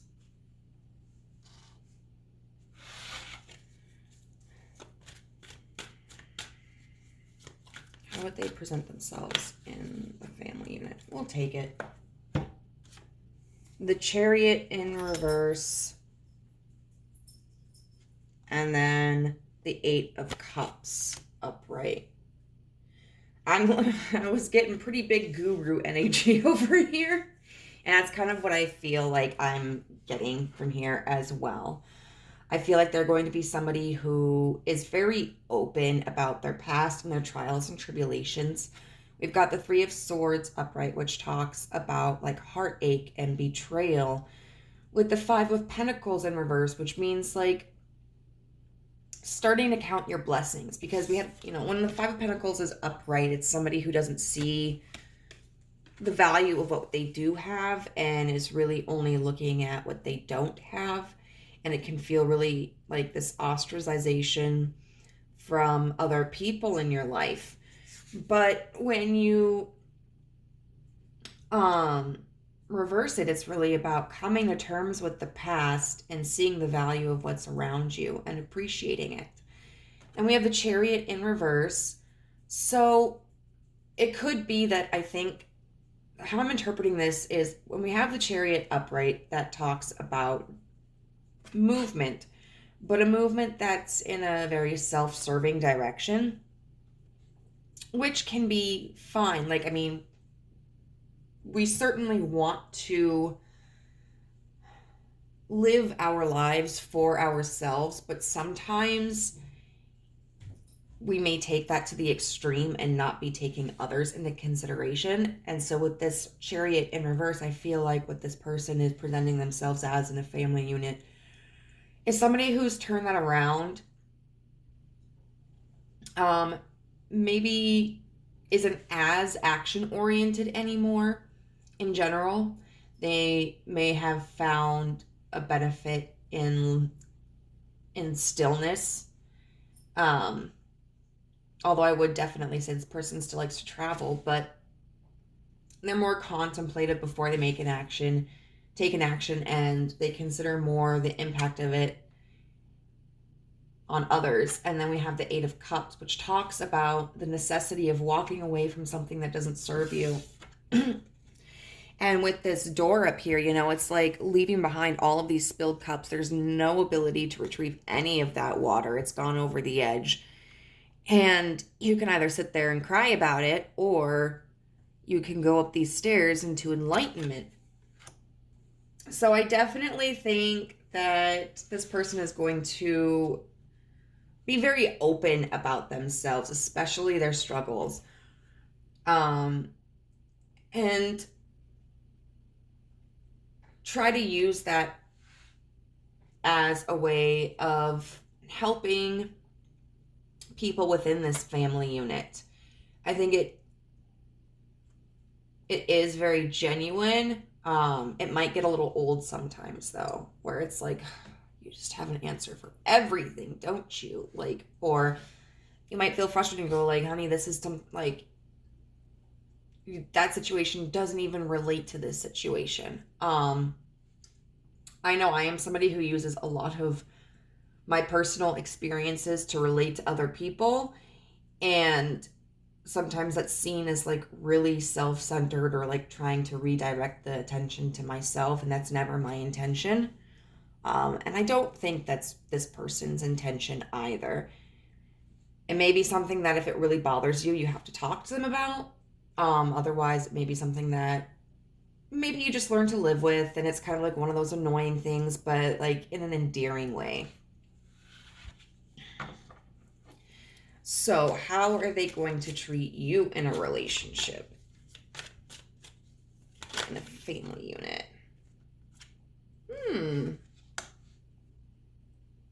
Okay, the Five of Swords. The Two of Cups in reverse.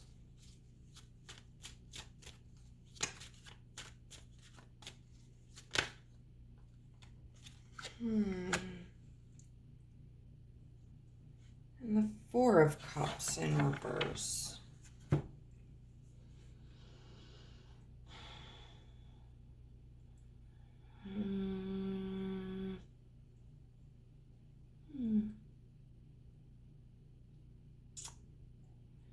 This is probably the most confusing portion I've had this entire video.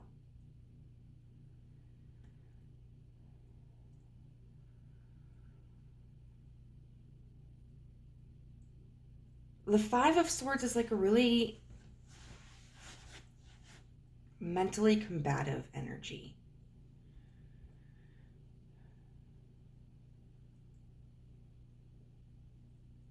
And you got this look on this person's face.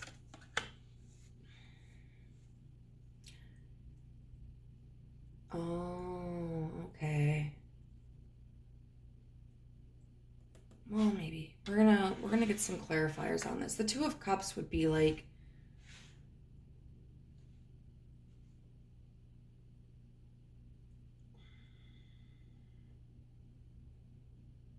in reverse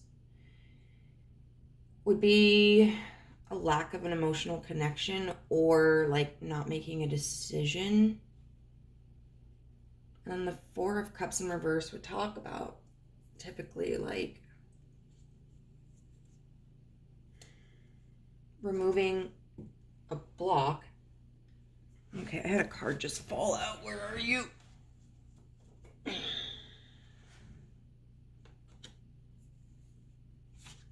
I'll put it there.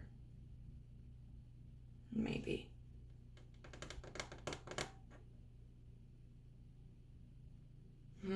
Okay. I think they are definitely going to have expectations of you, and the two of you may heavily disagree on healthy expression. Because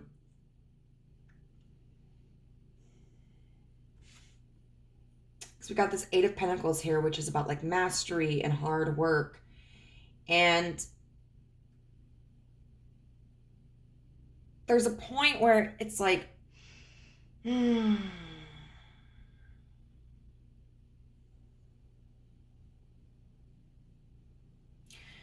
a point when we have expectations of a person's like emotional maturity and their self-expression and their communication, it can be beneficial. Like when we care about somebody, we should encourage them to improve if we feel that they're weak in certain areas and that, it may be something that is hindering them or their connections. I kind of feel like this person may take it too far though. And it may cause tension and resentment in here because it almost feels like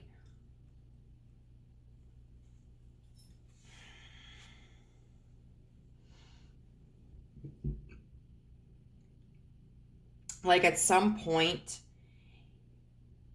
if they feel that you haven't matured or healed or, learned a skill, but like a life skill, like a personal skill, like communication or whatever, or overcoming a fear, they may become very pushy about it. And that may build some resentment between the two of you. But it's kind of this feeling of like, I can't do all the work for you, which is true. It's true, but I feel like they could also probably approach this more gently than what they are likely to. So how would they treat a child that wasn't theirs?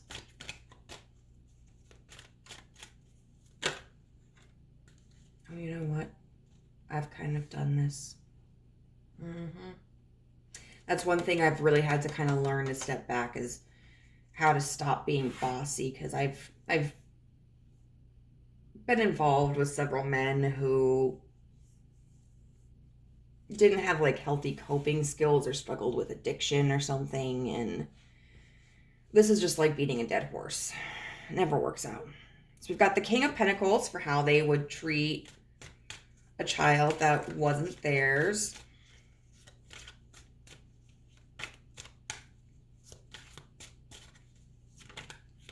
I feel like that means they would offer abundance to this child, but I think they would also kind of have high expectations for them as well. And we've got Temperance.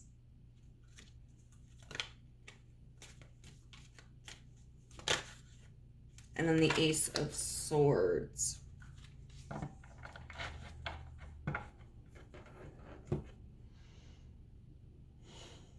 Here I am thinking this person's kind of like a guru or whatever, and this chick's doing like some yoga.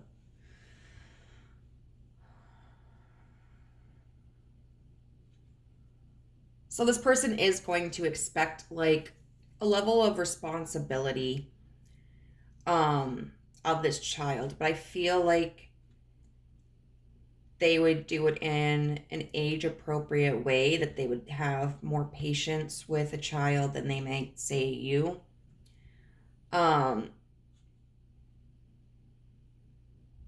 also feel like with this Temperance, they would actively engage with the child that wasn't theirs, but they're not going to overly shower it with attention.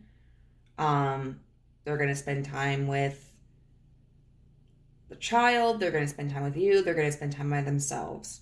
This Ace of Swords, I think, is really them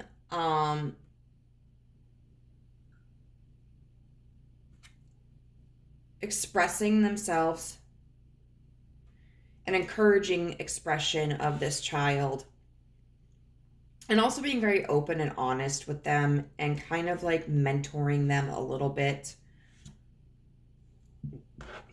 I feel like it's a pretty healthy relationship. I've honestly, with all three piles, I've been pretty pleased with how each person would treat a child that was not biologically theirs.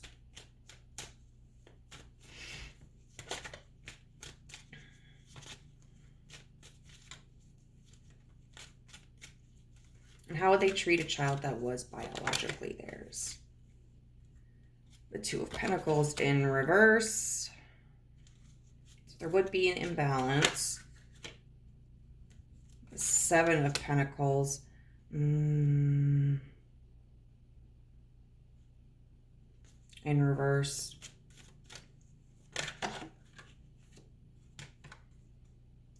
and the Six of Swords.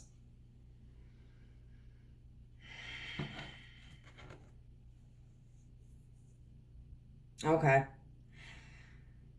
I do feel like they would be more lenient on a child that was biologically theirs. They may not require them to work as hard. They may give them more freedoms and more liberties.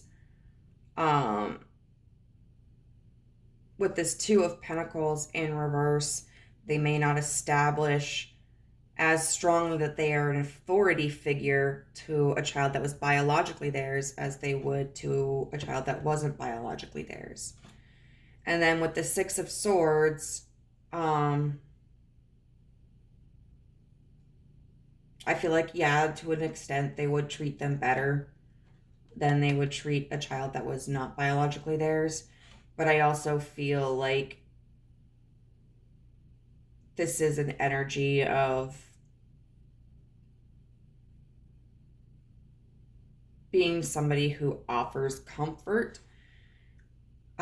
during difficult times and is always trying to provide for their child's needs, and somebody who,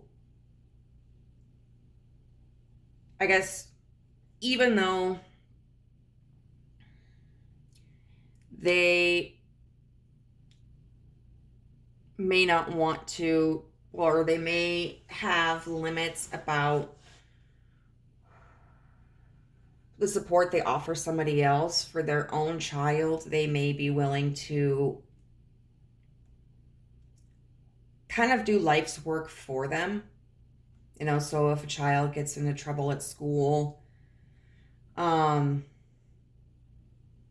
to help the child get out of it.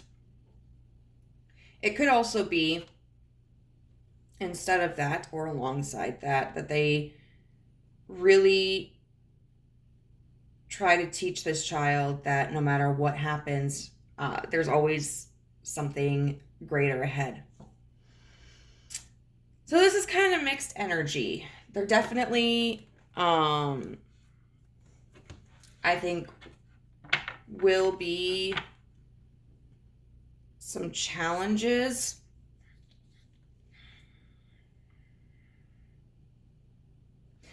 So I kind of want to see like what their strength in a family unit would be. Like what's their strength?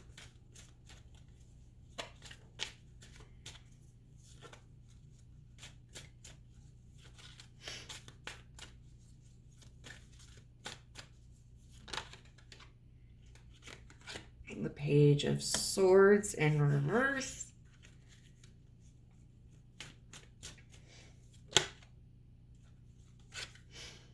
The Knight of Pentacles upright.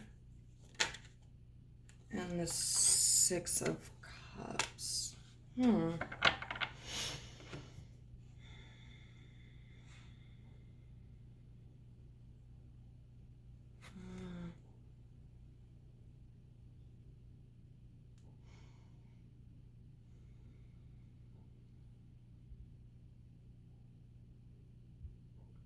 Page of Swords upright.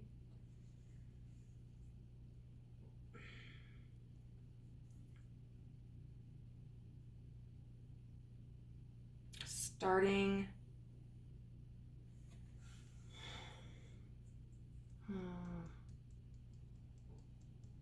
It's like offering of new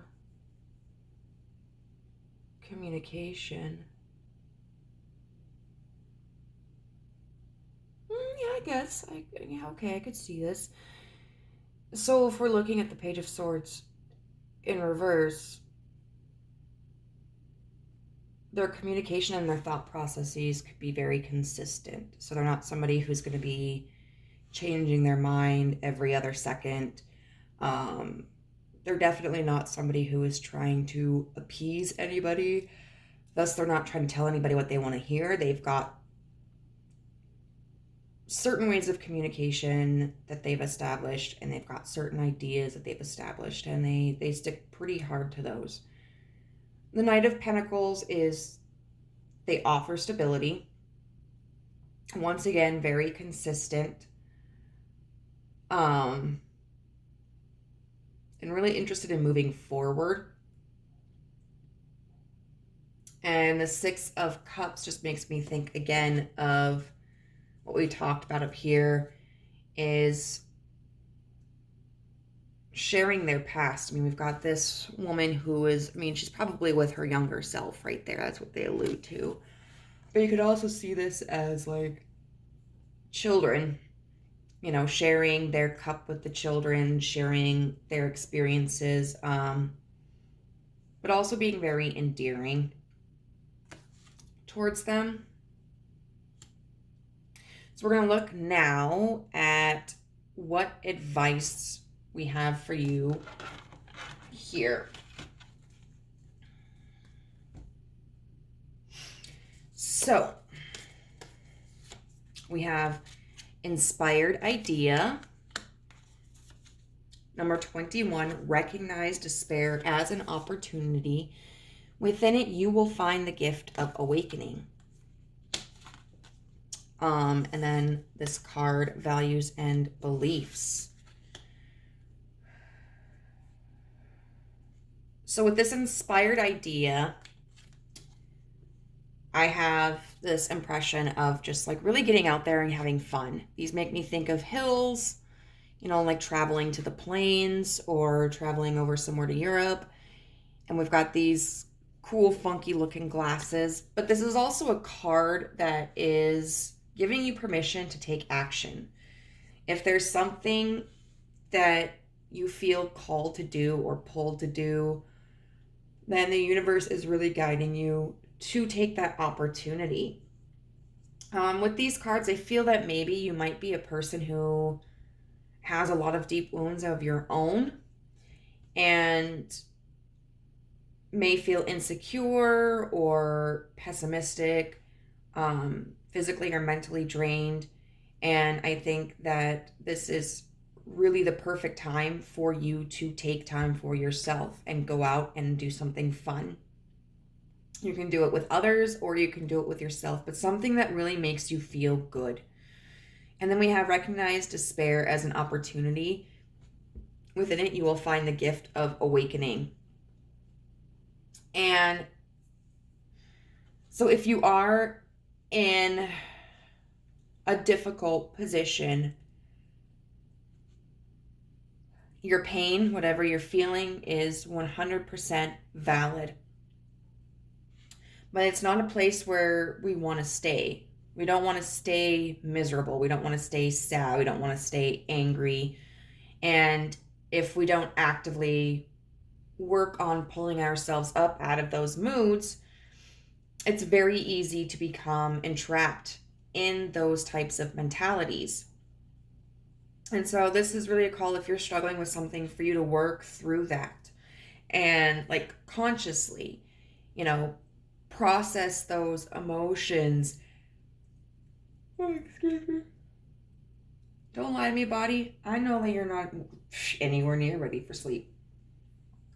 And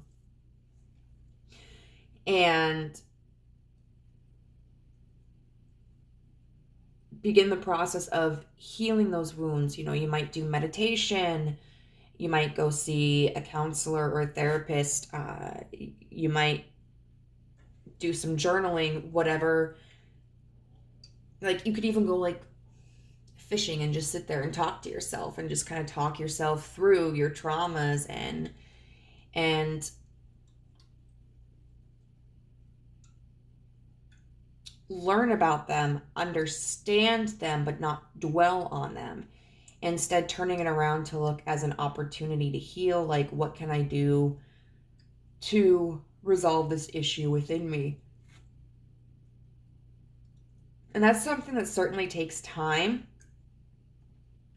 But it's going to be very important for, I think, two reasons.